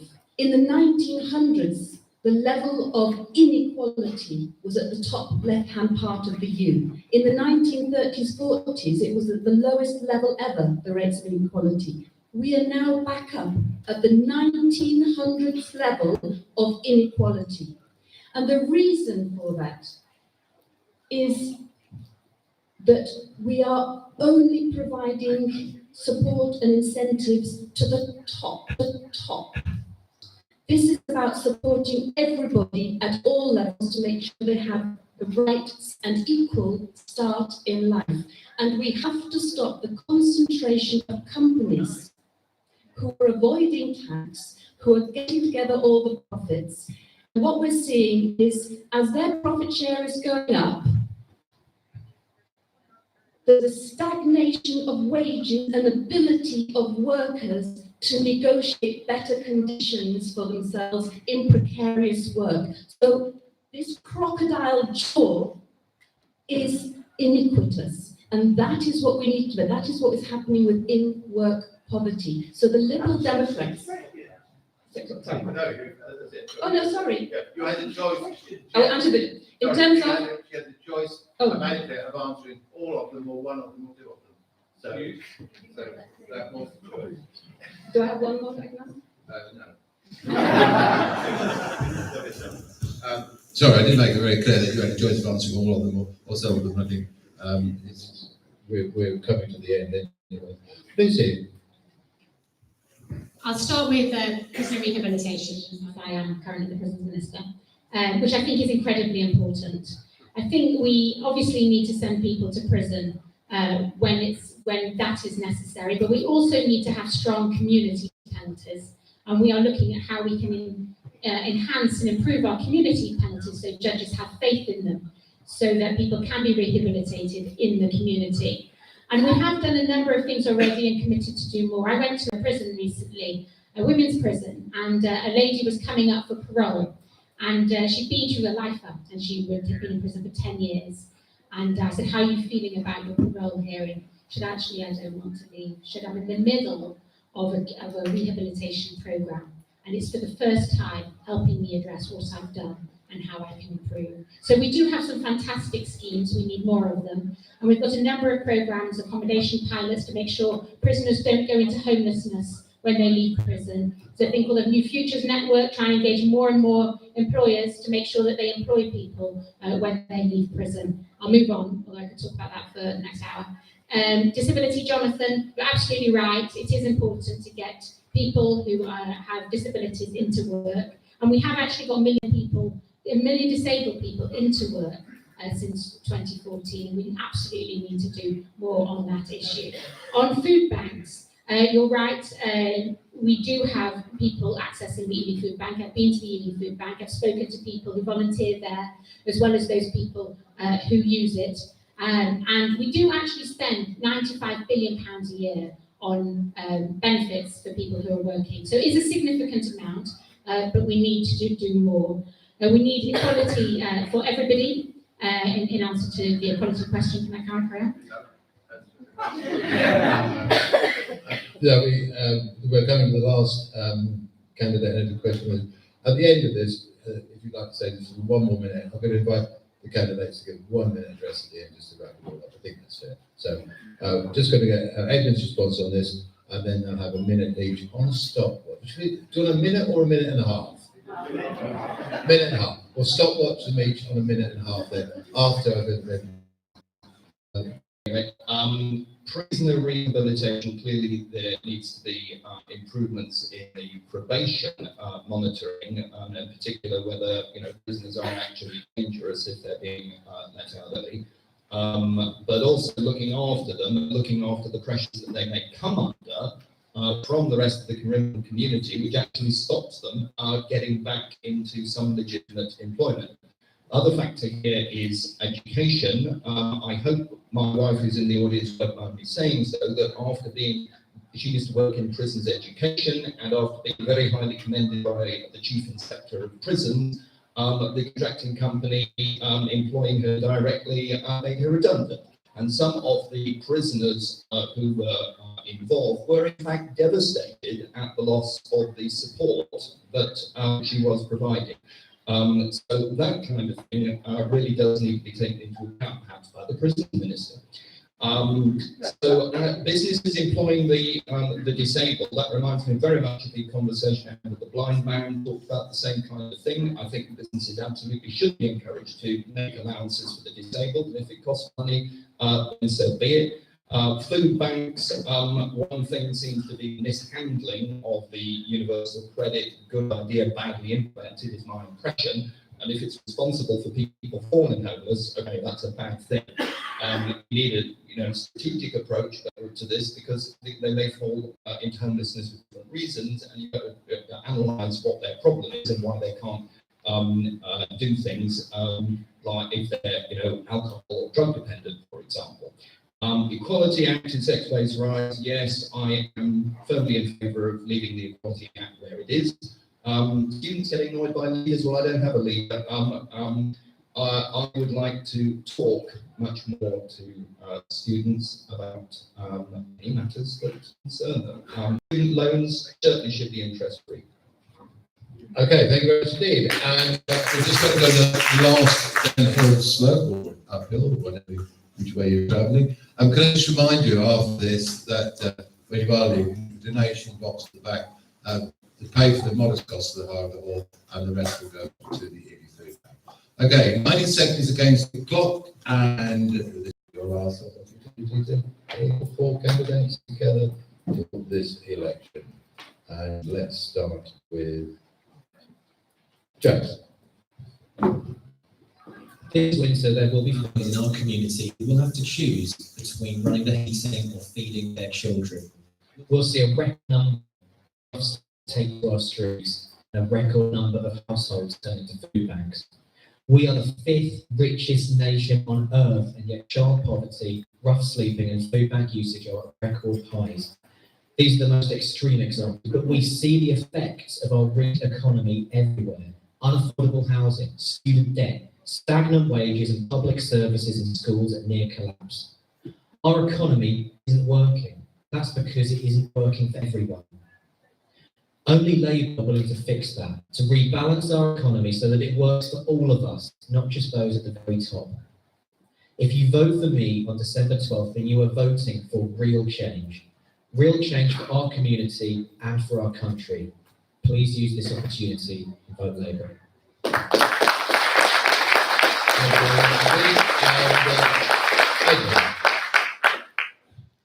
So I have a simple 4-point commitment. My position on Brexit, I think I made very clear in my opening statement.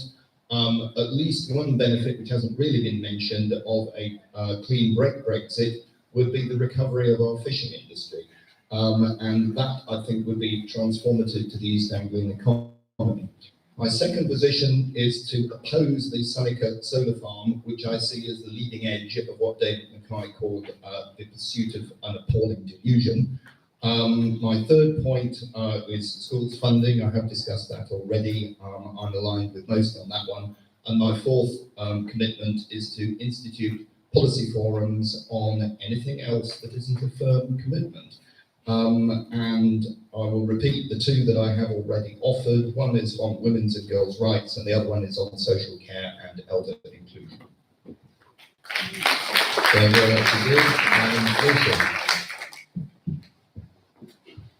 For the last 4 years, I have worked with you to help our local community. We got the Ely bypass built. We're on track to start building the station in Soham next year. We've levelled up our school funding with some more to do, and we've increased our digital connectivity. Together, we can continue to help improve our area. On Thursday, you have a clear choice. We can either move on with a Conservative majority government and get on to our domestic priorities, improving the daily lives of people, including in hospitals, education and policing. Or we can spend the next 3 years in a paralysis discussing whether we should or should not leave the EU, probably with a hung parliament, probably led by Jeremy Corbyn.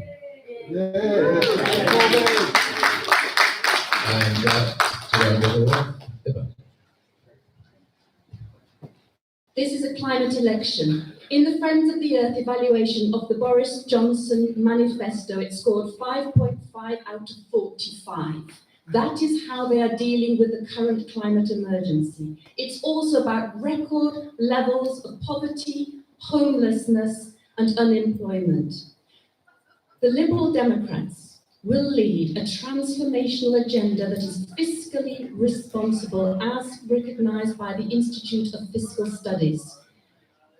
And we will campaign, every single MP that is elected will campaign for Remain in a second referendum. If you agree with me that that is important, then we need to stop a Boris majority. And to do that, we need tactical voting. In this constituency, the overall recommendation of all tactical voting sites is that the Liberal Democrats can win this. If you vote for me, I will stand up for all the values that we share.